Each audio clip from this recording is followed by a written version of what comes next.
एक समय की बात है, भारत में एक छोटे से गांव में रहने वाले एक युवक राजू थे। वह एक दयालु और मेहनती आदमी थे, लेकिन वे बहुत गरीब थे। उनके परिवार को अपनी रोजी रोटी की समस्या थी और राजू अक्सर भूखे पेट सोते थे। एक दिन राजू गांव में जा रहा था जब उसने देखा कि एक समूह लोग एक आदमी के चारों ओर इकट्ठा हो गए थे जो गन्ने का रस बेच रहा था। राजू का मुंह पानी पानी हो गया। उन्होंने पहले कभी गन्ने का रस नहीं पिया था, लेकिन उन्हें पता था कि यह गर्मी के दिनों में एक आरामदायक खास मीठा रस होती है। राजू ने उस आदमी के पास जाकर पूछा कि रस की कीमत क्या है। आदमी ने उन्हें बताया कि एक गिलास के लिए 5 रुपए है। राजू के पास कोई पैसे नहीं थे, लेकिन उसने ठान लिया कि वह रस जरूर पिएगा। उन्होंने आदमी से पूछा कि क्या उन्हें कुछ काम के बदले में एक गिलास रस मिल सकता है। आदमी राजू के साथ सहमत हुआ। उन्होंने जमीन साफ की, गिलास धोए और गन्ना निचोड़ने में भी मदद की।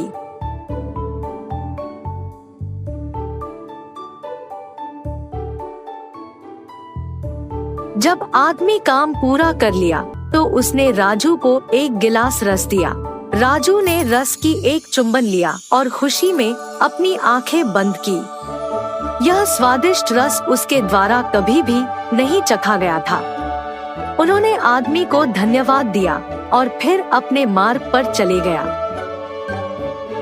पूरे दिन राजू गन्ने के रस के बारे में ही सोचता रहा। उसे और एक गिलास रस पीने के लिए सब्र नहीं हो रहा था। अगले दिन वह फिर से आदमी की दुकान पर गया और एक गिलास रस के लिए काम करने की पेशकश की। आदमी सहमत हुआ और राजू हर दिन उसके लिए काम करने लगा। राजू जल्द ही खुद गन्ने का रस बनाना सीख गया। उसने एक ठेला और कुछ सामग्री खरीदी और उसने सड़कों पर रस बेचना शुरू कर दिया। राजू मेहनती और रस बनाने में बहुत अच्छा था।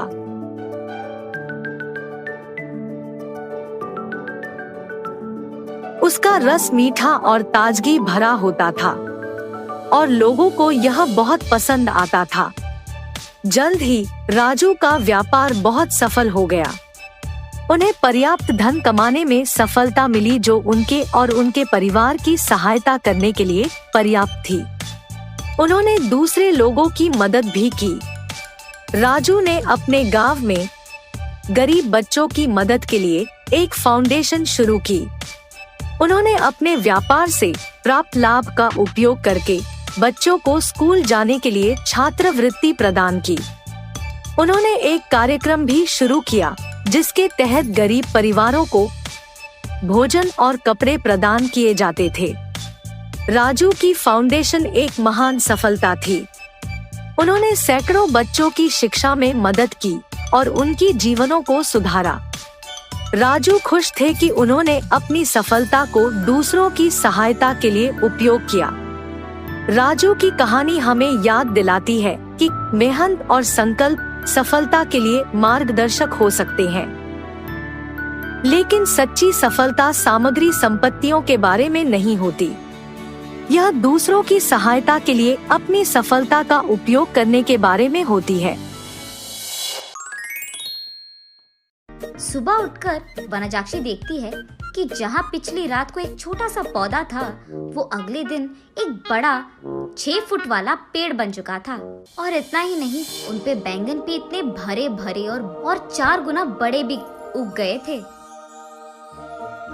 ये देख वनजाक्षी अपनी आंखों का खुद यकीन नहीं कर पा रही थी। पेड़ के पास आकर उसे जांचने लगती है। ये कैसे हुआ? ये मुमकिन कैसे है? कल तक तो ये पौधा था, आज पेड़ कैसे बन गया? वो ऐसे सोच में पड़ गई थी कि इतने में उसकी बेटी वसुंधरा वहां आकर उस पेड़ को देख ऐसे ही चौंक जाती है। कुछ देर बाद वो हार मानकर कुछ बैंगन को लेकर उनका भरता बनाती है। बस वो भरता स्वादिष्ट था। उस स्वाद पे फिदा होकर माँ बेटी दोनों बचे कुछ बैंगनों को उनके आजू बाजू पड़ोसी लोगों में बांट देते हैं। अगले दिन उस बैंगन के स्वाद पे फिदा होकर बार बार वनजाक्षी के घर आकर उनसे बैंगन पूछते हैं। और इतना ही नहीं, जितने बैंगन को कल वो पेड़ से तोड़े थे उतने ही बैंगन अगले दिन वापस उग गए थे। ये देख माँ बेटी दोनों आश्चर्यचकित हो जाते हैं। तब दोनों फैसला करते हैं कि इन बैंगनों को मुफ्त में नहीं देना है। ये कहकर बेचते हैं कि ये जादुई पेड़ है और इसके बैंगन बहुत स्वादिष्ट हैं। ऐसे वो बैंगन दुगने रेट में बिक जाते हैं। कुछ ही दिनों में इन स्वादिष्ट बैंगनों के बारे में और वो बड़ा सा बैंगन के पेड़ के बारे में इधर उधर बात फैलकर आजू बाजू पड़ोसी शहर तक पहुंच जाता है। इसलिए हर रोज सुबह शुरू होते ही पेड़ में भर के बैंगन उगते थे और उनके लिए लोगों की लाइन लग जाती थी सुबह सुबह, और वो भी वनजाक्षी के घर के बाहर। वनजाक्षी का पैसों का डिब्बा हर रोज पैसों से भर जाता था और ये बहुत साधारण सी चीज होती थी। कुछ ही दिनों में वनजाक्षी का नाम बैंगन से जुड़ गया और सब उसे बैंगन बेचने वाली वनजाक्षी करके बुलाने लग गए। और इतना ही नहीं, वो बहुत कम समय में उस सारे गांव में सबसे अमीर बन जाती है। बड़ी सी बंगला बनवाती है और उस बैंगन के पेड़ के चारों ओर बाड़ लगवा देती है और उस पेड़ के पास एक सिक्योरिटी गार्ड को भी रख लेती है। एक दिन वसुंधरा वनजाक्षी के पास जाकर ऐसे कहती है, माँ, रातों रात एक छोटा सा पौधा इतना बड़ा पेड़ कैसे बन गया? और ऊपर से अगर सारे के सारे बैंगन हमने तोड़ दिया तो भी अगले दिन उनके जगह में उतने ही भर के बैंगन उग जाते हैं। ये कैसे मुमकिन है? अरे हाँ, मैं भी इस चीज के बारे में सोचना भूल गई। चलो जो भी हुआ उनसे हमारा अच्छा ही तो हुआ। अब तो मुझे तुम्हारी शादी की भी कोई फिक्र नहीं है बेटा, ऐसे कहती है। और ठीक तभी वनजाक्षी को एक बात याद आती है।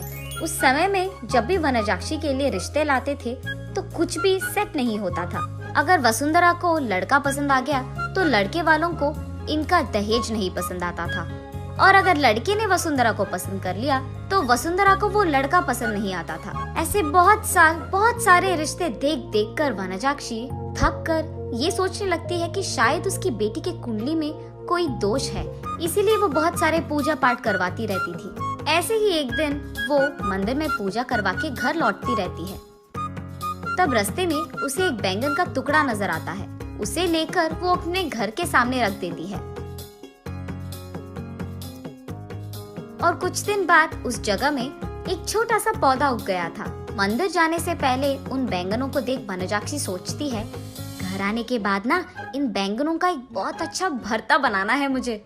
यही सोचते हुए वो मंदिर चलती रहती है। रास्ते में वो ऐसे सोचती है, अगर कोई वो बैंगन को लेके गया तो वो फैसला करती है कि जल्दी जल्दी वो मंदिर जाकर भगवान की प्रार्थना करके बाहर आ जाएगी। वापस आते वक्त उसे रास्ते में एक साधु नजर आते हैं। उनके पास जाकर वो ऐसे पूछती है, स्वामी, मैं मेरी बेटी की शादी करवाने के लिए बहुत कोशिश कर रही हूँ, लेकिन नहीं हो रहा है।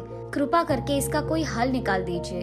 ठीक है, उस जगह पे बैठकर अपनी पूरी मन से प्रार्थना करो, ऐसे कहते हैं साधु। तब वनजाक्षी उस साधु के सामने बैठकर इसी डर में पड़ी रहती है कि कहीं कोई उस बैंगन को चुरा ना ले। हे भगवान, मेरे घर जाने तक उन बैंगनों को संभाल के रखना, किसी को उसे चुराना नहीं है। इसका प्रार्थना करके वो उठकर साधु के पास जाकर आशीर्वाद दीजिए स्वामी, ऐसे कहती है।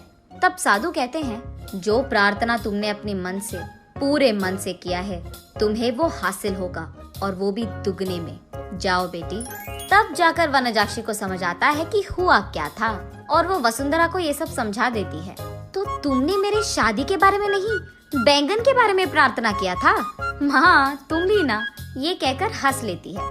चलो जो भी हुआ हमारा तो भला ही हुआ ना बेटी। इस बैंगन के पेड़ के वजह से हम अमीर बन गए हैं, और कल ही तुम्हारा स्वयंवर है, तैयार हो जाओ। ये कहकर आजू बाजू पड़ोस के सारे गांव में डंडोरा पिटवाती है कि उससे भी अमीर लोग उसकी बेटी से शादी करने के लिए स्वयंवर आ जाए। तब तक बैंगन बेचने वाली वनजाक्षी तो बहुत प्रसिद्ध थी और उस घर के जादुई बैंगन का पेड़ भी। इसीलिए उससे रिश्ता पक्का करने के लिए बहुत सारे अमीर लोग लाइन में लग गए थे। उनमें से अमीर और अच्छा दिखने वाले एक आदमी से वनजाक्षी अपनी बेटी वसुंधरा की शादी करवा लेती है। कुछ दिन बाद जब उसके सारे जिम्मेदारियां खत्म हो गई थी, वनजाक्षी उस बैंगन के पेड़ के पास बैठकर ऐसे सोचने लगती है, उस दिन मुझे इस बैंगन के बारे में काश कुछ सोने का ख्याल आया होता। बैंगन के बदले में सोना दुगने में मिल जाता था, तब मैं और अमीर बन जाती थी। हाँ।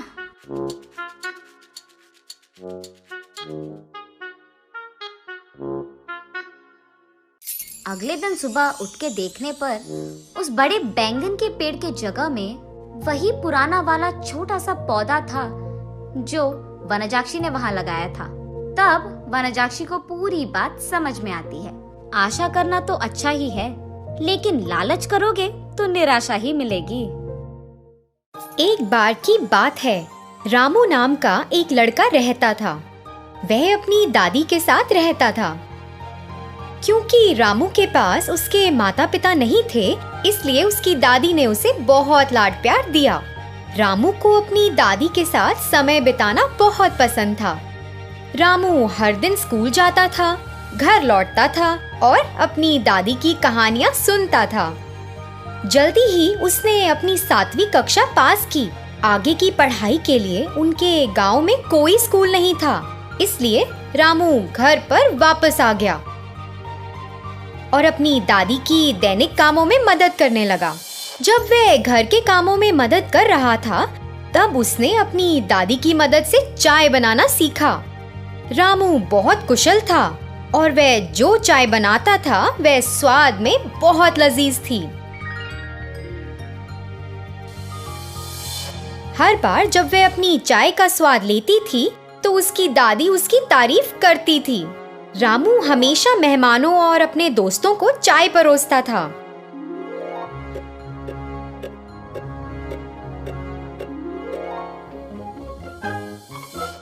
एक बार उसके अंकल दिवाकर ने कहा, आहा रामू, तुम्हारे हाथों में एक जादू है। क्या चाय है!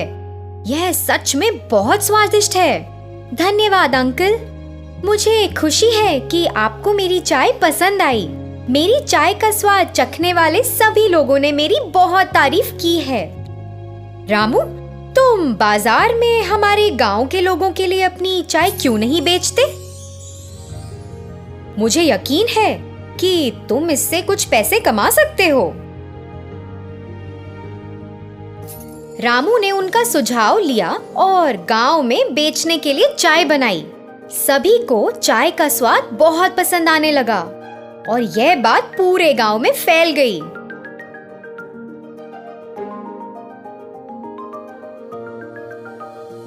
आहा, वाह, क्या चाय है!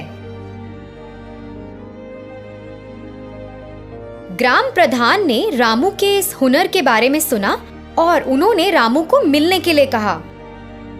रामू, तुम्हारे हाथों में एक जादू है। तुम्हारी चाय कमाल की है। जी शुक्रिया, मुझे बहुत खुशी है कि आपको मेरी चाय पसंद आई। रामू, अपने भविष्य के बारे में सोचो। अब तुम बच्चे नहीं हो। अब जब तुमने चाय बनाने में महारत हासिल कर ली है, तो तुम शहर में अपनी चाय बनाने क्यों नहीं जाते?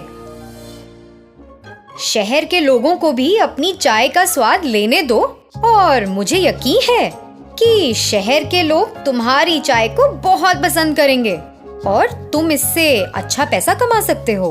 रामू ने प्रधान के शब्दों के बारे में सोचा और उसे लगा कि यह करना सही है। मैं आपसे सहमत हूँ। आप पूरी तरह ठीक हो, लेकिन मुझे नहीं लगता कि मैं तुरंत शहर जा सकता हूँ। अरे रामू बेटा, तुम इसकी चिंता ना करो। मैं अभी के लिए खर्चा संभाल लूंगा। पैसे ले लो और तुरंत शहर जाओ।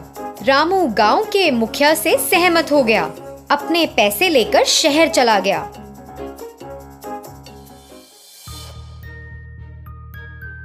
उसने चाय की थड़ी में एक व्यक्ति से संपर्क किया और उससे एक रोजगार मांगा। मालिक ने उसे अपनी दुकान में काम करने का मौका दिया। रामू तो बहुत खुश हुआ कि उसे एक चाय की दुकान में नौकरी मिल गई है। लेकिन रामू को वहाँ चाय बनाने का तरीका पसंद नहीं आया। दूध के बजाय वे दूध पाउडर का उपयोग करते थे। एक अच्छी गुणवत्ता वाली चाय पत्ती के बजाय वे सस्ती चाय की पत्तियों का उपयोग करते थे और कुल्हड़ के बजाय वे प्लास्टिक के कप का उपयोग करते थे। इतना ही नहीं, वे एक विशेष चाय बेचने का दावा करते थे। रामू इसे देखकर एक पल भी वहाँ नहीं रुकना चाहता था और अपने गांव वापस जाना चाहता था। उस घटना के बाद रामू चाय की दुकान के मालिक को देखने गया। सर, मैं यहाँ काम नहीं कर सकता, मैं ये नौकरी छोड़ना चाहता हूँ। क्या तुम्हें तो यहाँ एक भी दिन नहीं हुआ और तुम छोड़ना चाहते हो? कम से कम मुझे कारण तो बताओ कि तुम क्यों छोड़ना चाहते हो। मुझे यह चाय बनाने का तरीका पसंद नहीं है। चाय बनाने के लिए आप जिस दूध का इस्तेमाल करते हैं वह मिलावट है। अच्छा, फिर चाय कैसे बनाई जाती है? हमारे पास रोजाना 20 नियमित ग्राहक आते हैं। क्या वे हमारे चाय के स्वाद को पसंद किए बिना ही रोज आते हैं? अगर हम असली दूध के साथ गुणवत्ता वाली चाय बनाते हैं तो सिर्फ 20 नियमित ग्राहक क्यों? मुझे यकीन है कि हम पूरे शहर को अपनी चाय की दुकान पर रोज पा सकते हैं। मेरे गांव में मेरे द्वारा बनाई गई चाय का स्वाद सभी को पसंद है। ओह, सच में? क्या इतनी कमाल है? ठीक है, फिर आइए देखें आप चाय कैसे बनाते हैं। मालिक रामू को रसोई में ले गया और रामू को यह दिखाने के लिए कहा कि वह चाय कैसे बनाता है। फिर रामू ने चाय बनाने की प्रक्रिया शुरू की। उसने शुद्ध दूध, अच्छी गुणवत्ता वाली चाय की पत्ती, शुद्ध चीनी और प्लास्टिक के कप की बजाय मिट्टी के बने कुल्हड़ का इस्तेमाल किया, जिसने चाय को शानदार स्वाद दिया। चाय बनाने की पूरी प्रक्रिया देखने में शानदार थी। मालिक और अन्य लोग जो इस प्रक्रिया को देख रहे थे वे हैरान थे और रामू की चाय बनाने की प्रक्रिया को देखते रहे। उसने चाय तैयार की और वहाँ के लोगों को परोसा। अरे वाह रामू, मैं तुम्हें गलत समझता रहा। मुझे सही में स्वाद बहुत पसंद आया। वास्तव में प्रक्रिया बहुत बढ़िया है। अब से हम तुम्हारे नुस्खे के अनुसार चाय बनाएंगे। हम अब पुराने नुस्खे का उपयोग नहीं करेंगे। तब से मालिक ने चाय बनाने के लिए रामू के तरीके का इस्तेमाल किया। लोग चाय की दुकान पर रोज जाने लगे। चाय का स्वाद लेने के लिए अपनी बारी का इंतजार करते थे और दुकान में खड़े होने की भी जगह नहीं थी। पहले से भी अधिक मुनाफा किया। रामू को एक अच्छा नाम मिला, उसके कौशल को पहचाना गया और लोगों ने उसके हाथों में जादू और उसकी चाय के दिव्य स्वाद के लिए उसकी सराहना की। रामू को शहर में एक अच्छा नाम मिला और वह अपने गांव लौट आया।